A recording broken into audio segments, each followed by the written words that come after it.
Salut l'équipe, c'est Léo, j'espère que vous allez bien. Aujourd'hui on se retrouve pour une toute nouvelle vidéo bien plus longue que toutes mes précédentes, donc voilà, j'espère vraiment que vous allez kiffer ce long format. Enfin, je compte sur vous pour me le faire savoir dans les commentaires. Aujourd'hui je vous raconte une nouvelle histoire, celle du boxeur qui est considéré comme le plus dangereux au monde, j'ai nommé Edwin Valero. Avec une carrière exceptionnelle et une vie en dehors pleine de vices, c'est l'histoire que je choisis de vous raconter aujourd'hui.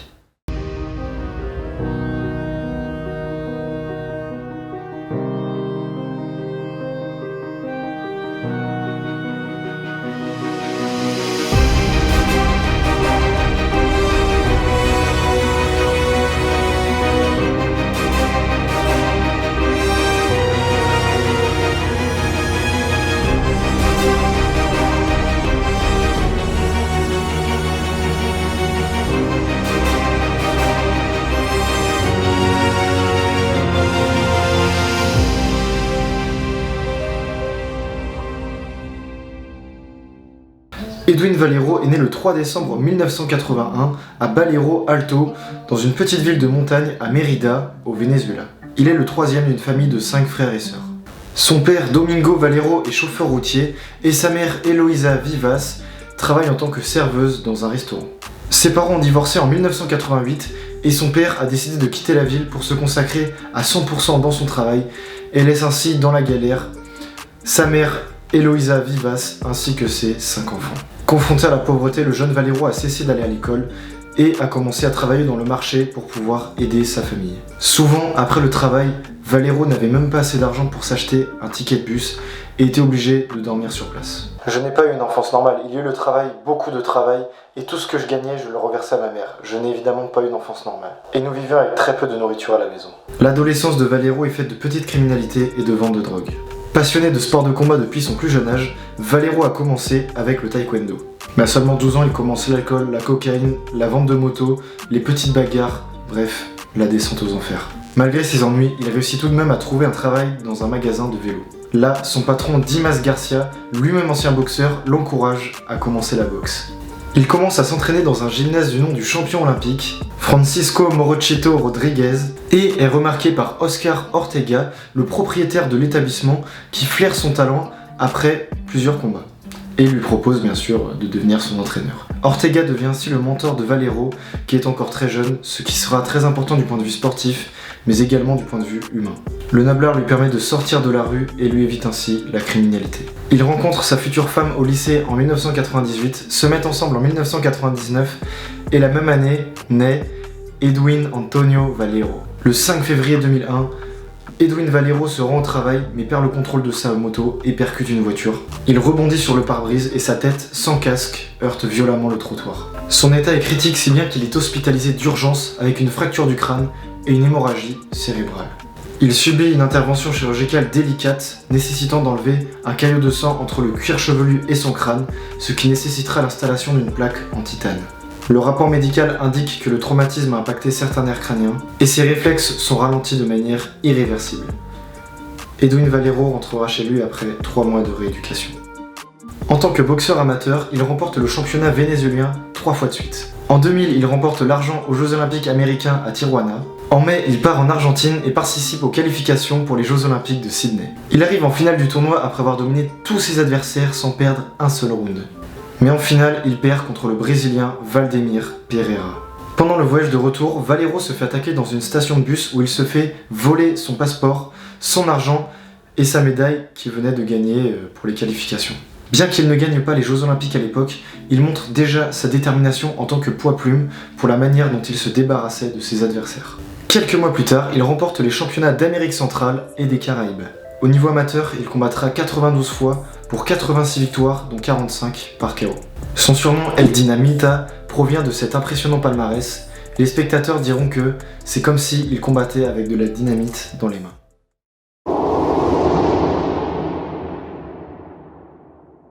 Le 17 février 2002, il obtient la qualification pour combattre chez les pros et fait ses débuts professionnels à Caracas en juillet de la même année contre Eduardo Hernandez en le battant par KO dans le premier round. Son deuxième combat professionnel aura lieu dans sa ville natale, Mérida, face à Dani Sandoval, plus expérimenté que lui, mais arrive tout de même à gagner par KO dans le premier round, comme son combat précédent. En 2003, il arrive aux États-Unis et s'installe avec sa famille à Vernon, en Californie. Après sa victoire en Californie face au Mexicain Thomas Zambrano, la chaîne HBO veut obtenir l'exclusivité des droits de diffusion de ses combats. En 2004, un combat aurait dû avoir lieu à New York contre Francisco Lorenzo et qui aurait dû figurer dans la série télévisée Boxing After Dark, mais un événement soudain empêche l'accord. Son accident de moto n'était pas resté sans conséquences. Un caillot de sang non retiré à cause du traumatisme a été trouvé lors d'un scanner. Valero est donc suspendu par la commission d'athlétisme de New York indéfiniment. Le docteur Barry D. Jordan, qui est l'un des médecins qui a examiné Valero, lui conseille de se retirer. Mais Valero lui répond fièrement « Je suis en parfaite santé ». Autre conséquence, Golden Boy Promotion, qui avait un contrat de sponsoring avec Edwin Valero, décide de renoncer au renouvellement. Cette résiliation est due au fait que Valero avait gardé cette blessure cachée lors de la signature du contrat. Pendant ce temps, il vit à Los Angeles, où sa fille Jennifer Roselyn naît, et pour joindre les deux bouts, il est obligé de travailler en tant que chauffeur de taxi. Il n'a aucun espoir de pouvoir re-signer un jour un contrat, mais continue de s'entraîner régulièrement et devient même sparring partner pour des boxeurs de renom tels que Manny Pacquiao ou encore Eric Morales. Après cette triste période aux États-Unis, Valero retourne dans son pays natal.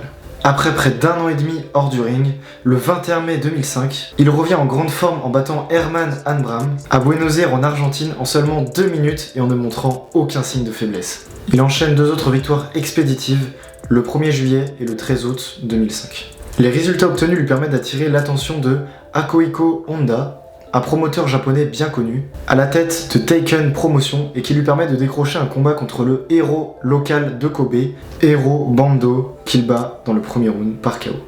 Valero poursuit sa série de victoires en atteignant un record historique de 18 combats, 18 victoires, toutes gagnées par KO et dans le premier round tout simplement. Ce qui est juste incroyable. Brisons ainsi le record historique qui appartenait à Brian Susking depuis 1905, qui lui avait 16 victoires par KO, toutes dans le premier round. Parmi ces victoires, une contre l'Arménien Aram Ramazian est surtout connue. Le combat a lieu à Paris et Ramazian se fait coucher par une énorme gauche de Valero au bout de seulement 20 secondes de combat. Valero obtient à ce moment-là le record de ce qui sera le KO le plus rapide jamais vu en Europe. À la mi-2006, Valero en est à sa 19e victoire consécutive et grimpe ainsi dans les classements pour le combat pour obtenir la ceinture WBA International, lui permettant de concourir pour le titre mondial contre Vicente Mosquera le 5 août 2006. Valero commence le combat comme d'habitude, faisant tomber le champion 2 fois dans le premier round.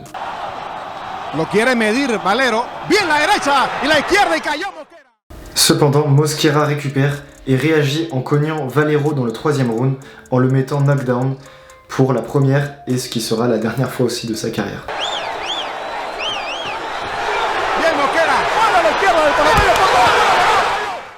Le match continue, mais avec cependant beaucoup de doutes et d'appréhension du côté de l'entourage de Valero, car ils ne l'avaient jusqu'à présent jamais vu combattre plus d'un seul round, tout simplement. Donc ils avaient des doutes sur son endurance et sa capacité à pouvoir tenir les 12 rounds. Le tenace Mosquera commence à faiblir sous les coups lourds et puissants de Valero, et l'arbitre décide de mettre fin au combat à 2 minutes du 10e round.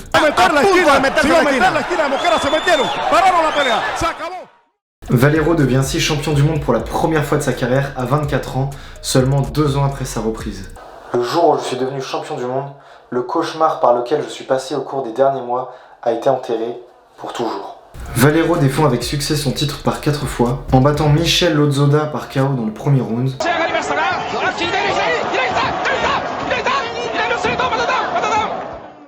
Le champion Nobuhito Honmo dans le 8e round par KO.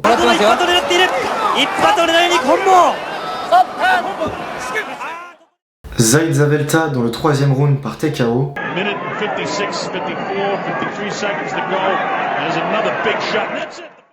Et le japonais Takehiro Shimada dans le 7e round par TKO également.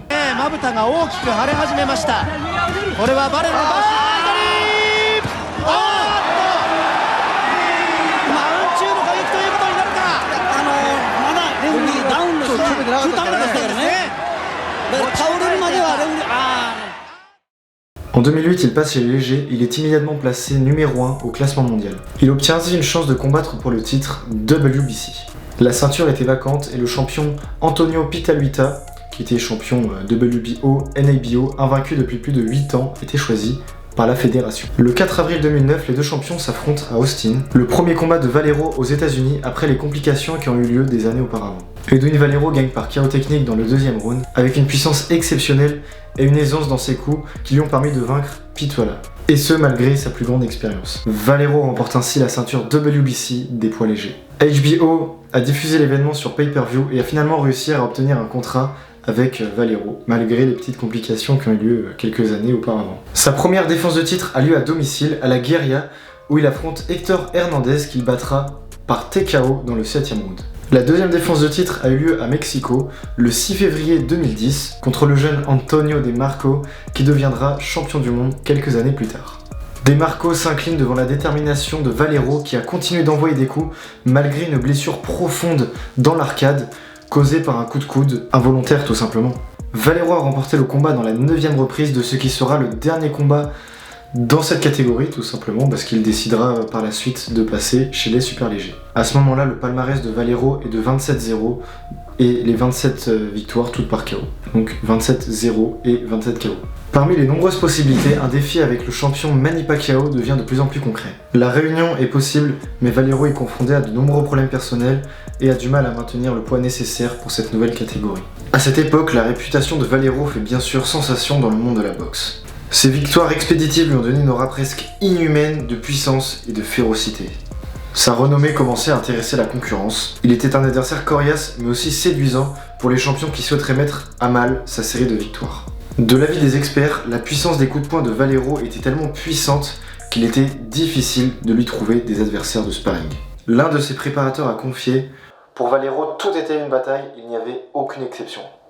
Le champion Mikey Garcia, qui a été formé avec lui dans sa jeunesse, a dit « Sa puissance était incroyable, peu importe où est-ce qu'il vous frappait, peu importe que vous soyez couvert, vous sentiez quand même ses coups. » Garcia a également confié que Valero se déchaînait sur quiconque se mettait en travers de sa route, que ce soit en sparring partner ou bien dans les combats.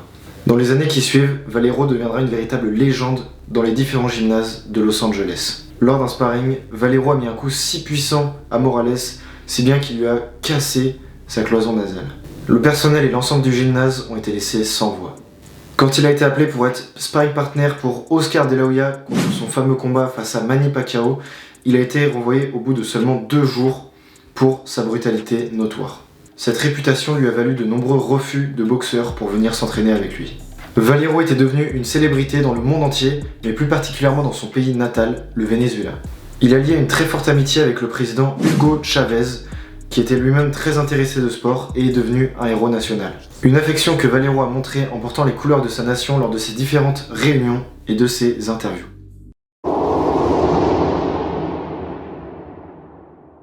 Bien que sa carrière battait son plein, son succès sur le ring était en même temps signe de déclin sur le plan personnel. Valero a maintenu une attitude destructrice tout au long de sa carrière et de sa vie, car il ne s'est en fait jamais remis de son enfance marquée par la violence et la drogue. Et ce, malgré la discipline sportive qui lui avait été inculquée. Certains ont aussi estimé que les dommages reçus à son cerveau lors de son accident de moto, plus la violence des coups subis durant les combats, ont contribué à nourrir sa paranoïa. Dans les années qui ont suivi, le problème ne fait qu'empirer. Et dans certains cas, rendait la relation avec les gens autour de lui juste impossible. La notoriété qu'il acquiert l'a conduit dans l'alcoolisme et la surconsommation de drogue, que sa famille et ses amis ont tout de même essayé d'éliminer en le faisant passer par des périodes d'abstinence, mais ce n'est malheureusement jamais devenu permanent. Sa nature violente et sa toxicomanie ont eu des répercussions sur sa santé mentale, ce qui l'a mené tout droit vers une dépression. Ses conditions sportives ont également été fortement touchées car dans certains cas, il n'allait même pas à l'entraînement à cause du fait qu'il se levait extrêmement tard. Ce qui explique pourquoi son combat contre Pacquiao et plus globalement tous ses combats dans ses débuts chez les super légers ont été constamment reportés. Alors voilà, j'en profite pendant que vous regardez la vidéo. Si la vidéo vous plaît et que tout simplement ce concept de vidéo un petit peu plus long vous plaît également et que vous souhaitez me soutenir, je vous invite à vous abonner, mettre la cloche, après voilà, liker la vidéo, commenter, partager, vous connaissez, ça me donnerait vraiment beaucoup de force. Merci à tous ceux qui le font et à ceux qui me soutiennent dans toutes mes vidéos, merci.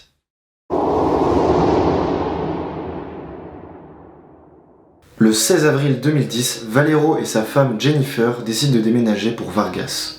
En réalité, l'état de Vargas n'est pas la destination finale, mais simplement un point avant que Valero puisse entamer son processus de désintoxication à Cuba. Edwin et Jennifer choisissent la ville de Valence pour se reposer.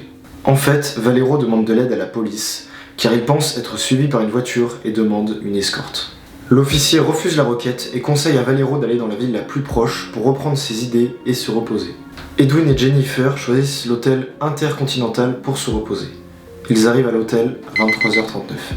Pendant qu'ils déchargent le sac, Valero a demandé au personnel de vérifier soigneusement la chambre pour être sûr que personne ne les ait suivis jusqu'ici. Malgré la demande étrange, le personnel a tout de même effectué une reconnaissance rapide de la pièce et n'a rien détecté, n'a rien signalé.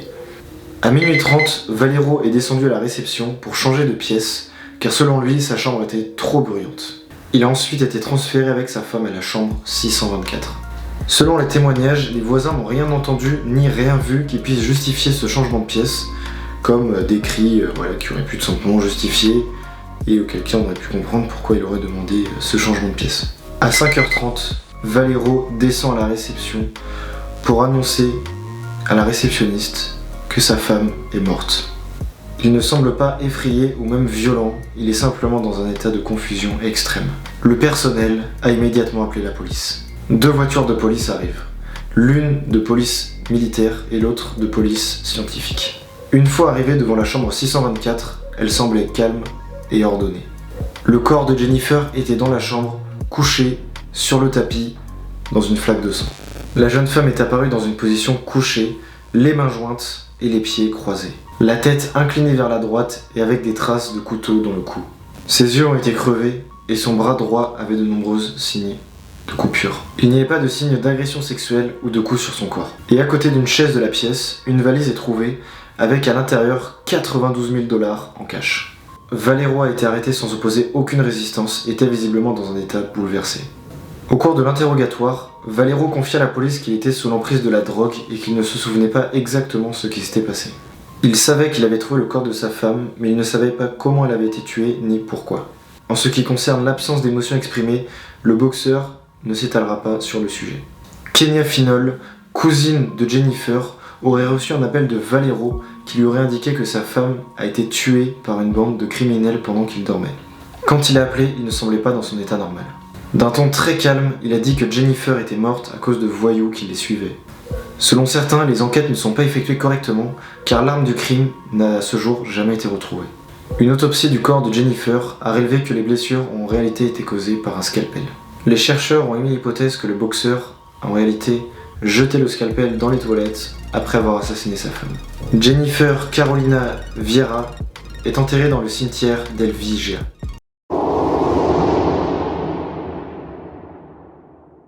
La nouvelle se répandit aussitôt dans le pays et les groupes de défense de droits des femmes qui critiquaient la façon dont le gouvernement vénézuélien s'occupait de l'affaire Valero, accusant les autorités d'avoir détourné le regard d'un homme déjà connu de la justice pour violence domestique ou présumée depuis 2007. L'oncle de Jennifer, Evelio Finol, a révélé que le boxeur n'est pas devenu fou du jour au lendemain.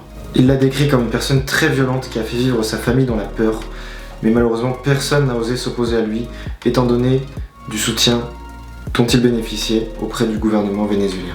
Le plus révélateur était le silence de sa famille alors que Valero forçait sa femme à se droguer avec lui. La mère de Valero, Eloisa Vivas, a quant à elle reproché au système judiciaire vénézuélien le manque de secours envers son fils qui était marqué d'une demi-décennie, d'une décennie même, d'abus d'alcool et de drogue.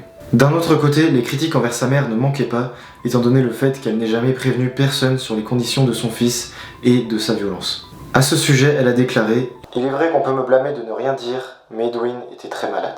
Il consommait de la drogue depuis l'âge de 12 ans, il buvait beaucoup et n'a jamais été soigné. »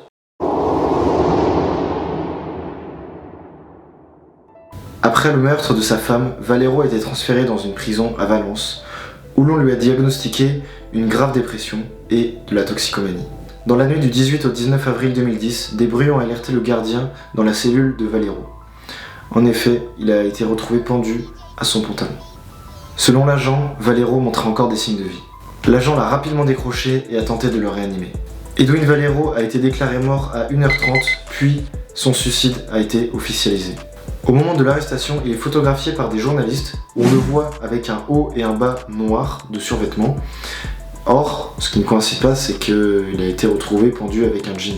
Selon l'autopsie, les antidépresseurs qui auraient été donnés à Valero auraient pu nuire à sa santé psychique et donc conduit à son suicide. La plupart des experts conviennent que lorsque Valero est mort, il aurait tout à fait pu conquérir de nouvelles ceintures, de nouveaux titres, et les éventuels combats qu'il aurait pu gagner sont toujours fantasmés par les fans.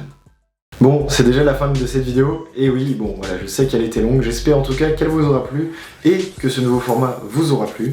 Si ça vous intéresse, il y a quelques mois, j'avais déjà fait une compilation des meilleurs KO d'Edwin Valero, donc bien sûr vous l'aurez dans la description.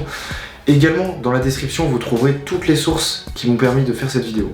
Et également, je vous invite à regarder le film El Inca que j'ai regardé avant de faire le script de cette vidéo et qui m'a beaucoup inspiré. Si vous voulez regarder mes précédentes histoires de boxeurs, vous les aurez aussi dans la description, ou sinon vous pouvez les trouver tout simplement en allant sur ma chaîne YouTube. J'ai aussi une playlist qui est dédiée à celle-ci. D'ailleurs, si vous avez des idées de boxeurs dont vous voudriez que je parle, n'hésitez pas à me le mettre en commentaire et peut-être que je ferai une vidéo sur eux. En attendant, comme je vous l'ai dit un petit peu plus tôt dans la vidéo, n'hésitez vraiment pas à vous abonner si la vidéo vous a plu, c'est vraiment le meilleur soutien que vous pouvez offrir. Vous mettez la cloche, vous mettez un petit like et franchement c'est vraiment top. N'hésitez pas non plus à la partager à vos amis. Bref, sur ce, on se retrouve très vite pour une prochaine vidéo, c'était Léo, bye.